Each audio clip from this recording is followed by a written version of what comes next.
Hi, welcome back. Of course, you're here with VLC for Partners in Learning Digital Support, done in partnership with the Academic Wellness Clinic. And today we're talking about something. We're talking about honest moments today, moms and dads. We're talking about something a lot of parents experience, but oftentimes there's not a lot of support for, and that is how to understand your child's test results, what those results are probably telling you, and more importantly, what you should do next. Because let's tell some truth, right? Many parents have had that moment. You get the test paper back, see the grade, see the comment, and you're reading all about how your child is probably behind, struggling, average, inconsistent. Oh my gosh, let's not talk about the C word. When you start seeing careless, not meeting expectations, not reading at level, weak in comprehension, we think, oh my goodness, what are we gonna do? It's a whole lot. Our brains start racing as parents because we start asking, well, what does this mean? Is this serious? Is my child falling behind? Is this something my child's gonna grow out of, quote unquote? Do we need extra classes? What's happening? Listen, this is all the drama that happens. This is all the drama that happens. We start wondering if they need testing. Are we overreacting? Are we not reacting enough? What's happening? And for a lot of parents, that moment comes with a lot of worry, a lot of confusion, a lot of guilt, a lot of fear. And so we want to demystify a couple of things in this particular conversation, yeah? So if you've ever looked at your child's results and felt unsure about how to interpret them, then this conversation is definitely for you. If you've asked yourself, what am I supposed to do with this information? This conversation is for you too, because one of the things you want to do is to help parents to really understand through this conversation that a test result is not just a number. A lot of times you put it like, oh, the number is the A to Z of it all. But no, your test result is not just a number. It's not just a mark, a pass, or fail. It's not just about doing good or not doing good. But certainly, test results are a clue, a pattern, a signal. It's meant to indicate what's going on, surface and below the surface. And when we learn how to read those cues properly, we're in a much better position to be able to support our children wisely. So today, I'm going to walk you through some of that, because what we're going to talk about is why results matter, what parents often miss, how to begin interpreting those results at home, and of course, warning signs that deserve closer attention. What practical things you can do, because that's the whole thing, right? You want to be able to do something about it. When to seek help, what kind of help to seek, and of course, I can't not tell you about the Academic Wellness Clinic and how the AWC supports families that need clarity. So let's buckle up and get into the thing. So why test results matter? One of the things I want to start off by saying is that test results matter, but not always for the reasons a lot of people want to think, yeah? Because sometimes parents think that test results matter because they determine whether a child is smart or if the child is not smart, or whether the child is strong, whether the child is weak. But I want to encourage us to reframe that thinking. Results matter, really, because they help us to understand how the child is doing, where they may be breaking down, and what kind of support may be needed. They matter because they reveal patterns, because a child may be reading words but not understanding well what they read, or a child may know content orally but struggle to write them down. A child might understand math concepts but lose marks because of weak number facts. A child might be bright, verbal, but not able to keep up with written tasks, whether in the classroom or at home through homework. A child might look fine. Everything is fine at home, but when they go to school, it's not transferring. And sometimes, because life is busy, mommies and daddies under pressure, we know how it is. We see it, we glance at it, but then we put it aside. Yeah? But what's important, I'll make this point now. What's important is that results don't define a child. That's important to know. Results don't define a child, but it does direct us. It points us to questions we really need to ask. What is the result trying to show me? I also want you to keep in mind that scores don't always tell the whole story. Yeah? Scores alone don't tell the whole story. Because it's easy to look at a 48%, a 62%, a 71%, a 31% and think that the number by itself tells you everything that is happening. It really doesn't, Two students could both get 50% for two very different reasons. They have very different things going on. One child might have a weak reading and not understand our questions, when another child may understand questions but struggle with their spelling. Same score, different story. And that, can I tell you, that's why it's dangerous to be comparing your children to others. That's one. I want you to keep that in mind. That is one of the reasons it's so dangerous when we take a lot of energy to compare our kids, because the grades by themselves, the numbers by itself doesn't tell us everything. So what you want to do is you want to be able to look closely, because the interpretation of the grade is what matters. The score is one piece of information, but it's not the whole information. And as you look into it closely, there are different kinds of results that you would see. So let's break it down. There are a couple of things you want to look at. We know we have our report sheets, we know we have spelling test results, we know we have comprehension. We have all of these different things. And what often happens is that parents sometimes just lump everything together. But remember, a mark is a mark, a result is a result, a report is a report. But each one tells you something different. A spelling test result tells you whether or not your child has mastered certain word patterns. It doesn't say smart, not smart. It doesn't say strong, it doesn't say weak. What the spelling test does is that it tells you whether your child has mastered word patterns. So that means when you see a spelling test result, we're not going to judge the child, good, bad, or indifferent. However, wherever that grade is, we're not going to cast a broad assumption about the student's ability to function well and to learn well based on one score. I want to encourage you, I don't just look at the overall percentage when you get that report, but look deeper into each of the subjects, so that when you look at each subject, it tells you then how to take a targeted approach at what you want, the area that you want to make impact. Yeah? Some questions you should ask when looking at results are things like, was this testing a skill? Was it testing knowledge? Or was it testing something else? A test is not just a test. When a test is set, it is set with intention. And especially, we have many different types of tests that take place during the course of the term. So because we understand that, it's important for you, mummies and daddies, to then be very clear as you interpret the test result, what exactly was being tested. Because if it is a test was done to focus on knowledge, to focus on recall, it means, and your child had some challenges in that area, what it means is that your response is to ensure that there's a revision schedule that allows them to then delve deeper into recall, facts, definition. Because that's what testing for knowledge does. It's testing to know how well do you know and remember to recall these precise things. If it is a test was testing for skill, then it means we're delving into interpretation and application skills. And because we're delving into interpretation and application skills, the solution to that is not memorizing a bunch of definitions. You can give your child to memorize definitions all day long. What's going to happen is you're still going to have questionable result, because a test that is testing for skill, which is interpretation and application skills, which is, again, to break it down a bit further, testing to determine the extent to which a child understands what they have learned and can they apply it to new scenarios. Being able to improve that skill doesn't require pure memorization of definitions.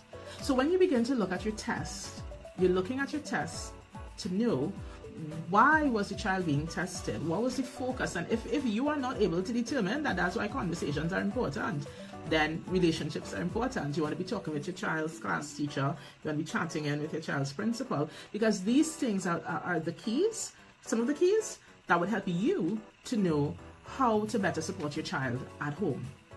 You also want to ask, is this an isolated pattern or is it part of a rhythm?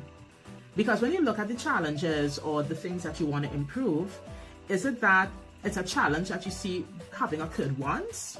Or is it that you're seeing the same issue over and over? Because of course, the way that you handle a situation that just happened once is going to be very different from the way you're going to handle a situation that's happening over and over. It tells you whether there's an intervention, something that you can do at home to correct it. There's a sense of awareness maybe that the student needs to have. Maybe they had a rough day, whatever. That's very different from, nah, I'm seeing this thing over and over and over and over. Something's happening here.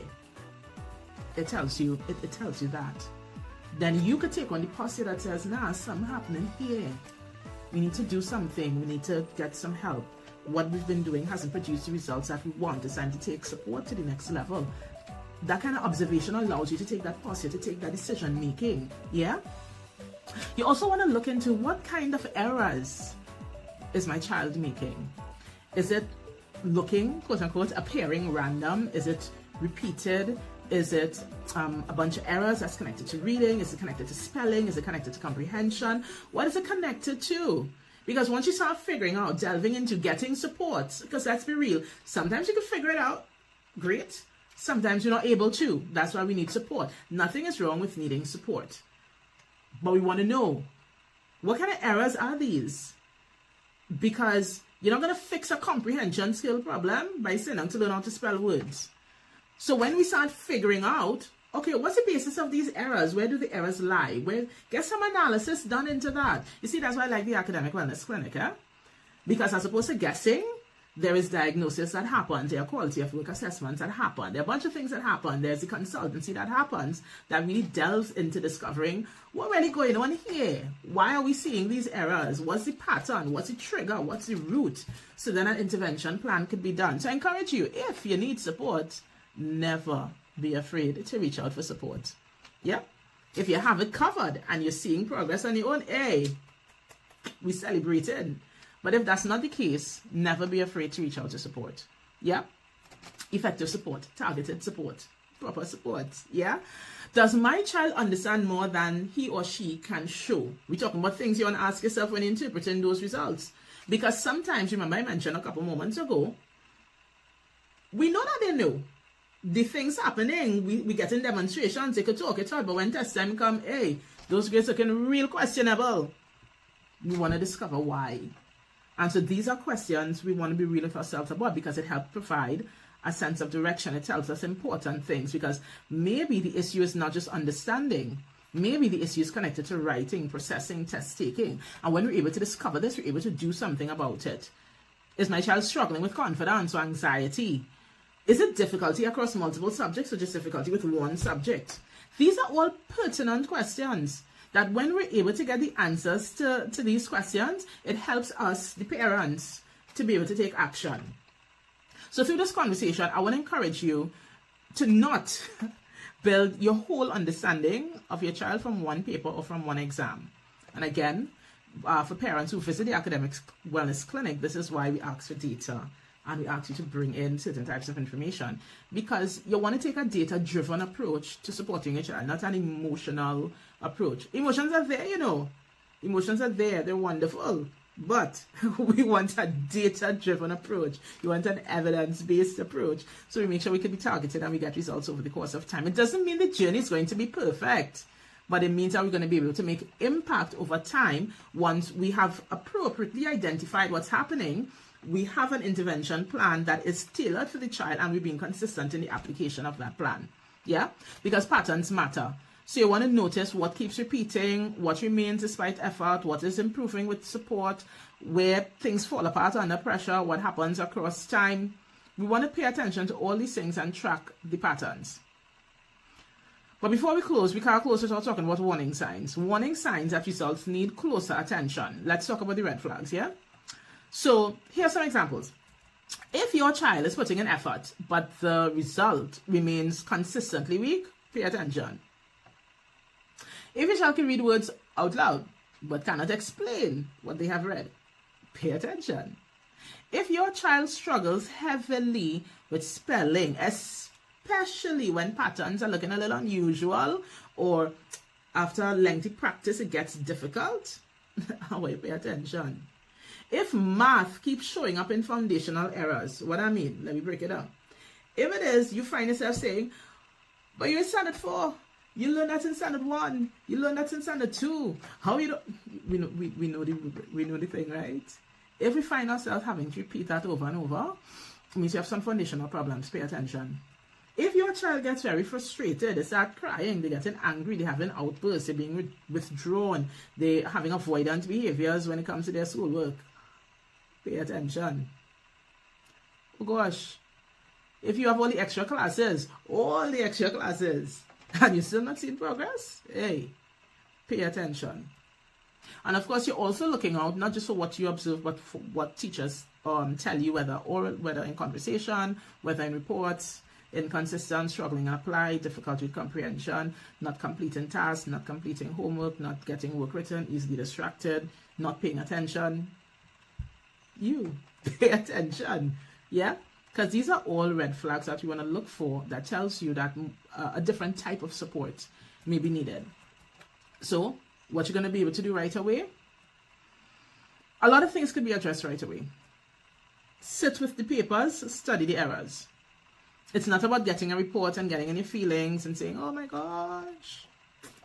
Sit with the report, study the errors. Don't just look at the grade, look at what went wrong. Is it that we have incomplete answers, instructions being misunderstood, spelling patterns being repeated in some way, they're missing out questions, mixing up ideas? Analyze the errors. It tells you what to fix. Ask your child to explain their thinking. Why you think you got this wrong? Come, let's look at this question here. Tell me what you were thinking when you were doing this. Let's look at this one. Tell me, how did you get this answer? When you read this question, what did you understand? These are helpful questions because when we could get into the mind of the child and how they processed it, where there was misinterpretation and so on, we could help correct it quite easily at home. Read with your child and talk about meaning. If reading is a concern, don't just focus on sounding out words. If reading is a concern and you're going through a passage or whatever the book is together, ask questions like, what happened here? Why do you think the character did that? What is part mostly about? What does this word mean? Because a child can read fluently and still not understand deeply. We need to know that, yeah? Build small, consistent routines. I spoke a moment ago about consistency, yeah? Build small, consistent routines. A child doesn't always need long, drawn-out study sessions. Sometimes what they need is consistency. 10 to 15 minutes of focused reading, of focused discussion, a short spelling review. A little structure every day could do a whole lot. Consistency. And keep notes on the pattern you notice. For those of you who know of the Academic Progress Journal, a great book that you could use for that because it has so many targeted sections to be able to help you to keep notes on patterns from weekly tests to the student journaling to so many other sections that it really helps you to keep patterns that you notice, and of course using the communication sections in the journal to be able to prompt conversation with your child's teacher. So if you've not gotten your copy of the Academic Progress Journal yet, something you should definitely think about looking into. Of course, you can check out VLC for that. You can check out KDJ Marketing, any of these, and would be able to direct you about how you can get your copy of the Academic Progress Journal. Yeah, but keep those notes. And of course, it's not about shame and pressure. It's about providing support and making sure you chat with your child's teacher so that when you're on the same page, it means you're a team and you're able to work forward to make things happen. Yeah? So when home support is not enough, though, is a part that many parents struggle with emotionally because it's one thing to say I'm going to work with my child at home more. It's another thing to face the possibility that working with a child more at home might not be enough. Because sometimes a child just needs targeted help beyond what is traditionally done and accommodated at home. And this does not mean you have failed as a parent. It does not mean your child is lazy. And it doesn't mean anybody did anything wrong. It simply means that more specific than general support is needed. Yeah? So let's break down something. Tutoring is great when what you need is for homework, schoolwork, revision, practice, when you need these things to be reinforced. That's how you know you need a tutoring service. Yeah? So for instance, students who come into us at VLC on Saturdays, they have math, grammar, creative writing, they have reading support, we have literacy classes, we have primary and secondary students doing their thing. That's tutoring. Those are students who need the schoolwork reinforced. They need support with revision, like what we do with our literacy classes, and they need practice, but of course having great support to oversee that practicing process. Tutoring. That's how you know if tutoring is needed. Is that what you need? Hey, tutoring is what you need. But sometimes we need targeted intervention, which simply means it's more focused because it's there to address a specific skills gap. So this may involve reading foundation, comprehension strategy work, writing support, spelling remediation. So for instance, our reading program on a Saturday, our literacy program does that. So you would know if a targeted intervention beyond a general class, because you see tutoring, you go and sit in a class and we flow with the class. Targeted intervention means you go to a session and that session provides individualized focus support just for what your child needs. Yeah? Great. Assessments and screenings, let's talk about it. Assessments help answer questions that ask, what really going on here? When as a parent, you're trying to figure out what's going on, that's what assessment and screening is all about. So this is why the Academic Wellness Clinic definitely is around to help through education, consultation, and different types of assessment and screening services, because it's there to help you parents answer the question, what really going on? Because sometimes that's what we need to know. And, of course, diagnostic support is really going deeper, because this is what we lean on when we find that difficulties are persistent, it's unusual, you keep guessing your way through, nothing you've done yet has worked, you need deeper understanding. Diagnostic support. So when parents say, my child needs help, the next question should be, what kind of help? When a teacher says to you, your child needs help, your next question should be, what kind of help? Because if the child needs an assessment and they only get tutoring, meaning a child when he needs an assessment, they need to be screened, but you enroll them in a maths class, there's a great likelihood you would not get the results that you're looking for. If it is a child needs targeted intervention, and they say, let me get somebody to help with your homework because your homework is incomplete, there's a great likelihood you're not going to get the results that you want. So this is why at VLC, and especially through the Academic Wellness Clinic, we say we do not guess, we assess, because clarity matters. When you understand what's going on, clarity matters. Yeah? So let's recap and remind ourselves that when we're interpreting test results, it's not just about the score. We want to look deeper. Looking deeper means, yes, we can have a conversation with our child's teacher, but it also means we're going to sit with those test papers. And when I say we, I mean you are going to sit with those test papers, and you're going to look at those errors. You're going to ask the important questions. You're going to have dialogue. You're going to look for patterns.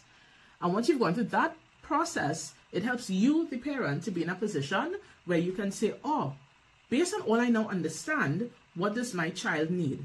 And that will help you figure out, is it that your child needs tutoring support, your child needs a consistent schedule at home, otherwise. And if after you've done all of that, you feel lost and confused, that's okay too. It just means some additional support is needed, and an education consultation session similar to what the AWC provides, going to be able to do that for you. So either way, I trust that all these details help you to better identify how to respond to test results. It's not just about the number, moms and dads. It certainly is a lot deeper. And I want to encourage you, don't stay focused in guess mode. Make sure you always have clarity. Information for decision making is powerful, you know, when I tell you. Because when you're not guessing your way through something and you understand clearly what is going on, as I always say, it does not make the journey perfect, but it certainly sets you on a path to have impact, and that's what you want with our children. So thank you for joining once again for another Partners in Learning conversation through VLC in partnership with the Academic Wellness Clinic. Remember, we're going to be in Point Fortin. Point Fortin, we come in. We're doing a pop-up clinic in Point Fortin. Yes, we continue to be available in Gasparilla. You can continue to book your appointments in Gasparilla. We continue to do online appointments. But we coming, Point Fortin, we coming. We're going to be with you April 11th. So we're super excited to be bringing reading screeners, assessments, ADHD support, education consultation, bookings for development of intervention plans. We're excited because we're going to make term 3. Hey, term 3 coming, y'all. Promotion term 3 coming. Let us do all and everything that is necessary to make sure our kids are growing and in a better place to be promoted come July. Term 3 is coming. So we're coming to Point Fortin, April 11th. Let's get some action happening so that the support that you need, you can definitely access and be able to make impact in time for Term 3. So we're going to stay connected, continue to follow us on all socials, you know. For more information, continue to visit our website, www.myliteracycentre.com. Remember, we have the TT Literacy newsletter that is out every month. Check with your parent group, check with your school, check with VLC. Get your copy. Always great information we have out through the TT Literacy program. And we're going to continue. Oh, don't forget, Easter is coming. Oh, I'm forgetting stuff. Easter is coming, guys. So we have an accelerated program coming for Easter. We have our infant program. We have our accelerated learning for standard 2 to 3 students. We have our SCA Foundations program for SCA 2027. We have CSEC, forgive me, I forgot what it is called, but we have CSEC support, past paper support, because exams are on their way. So we have CSEC exam support, and of course, not forgetting our secondary reading literacy program. Yeah? So until the next time, continue to stay connected. Miss Lewis here, as always, super excited to be sharing information. And we're going to stay in touch. Have a great one, guys.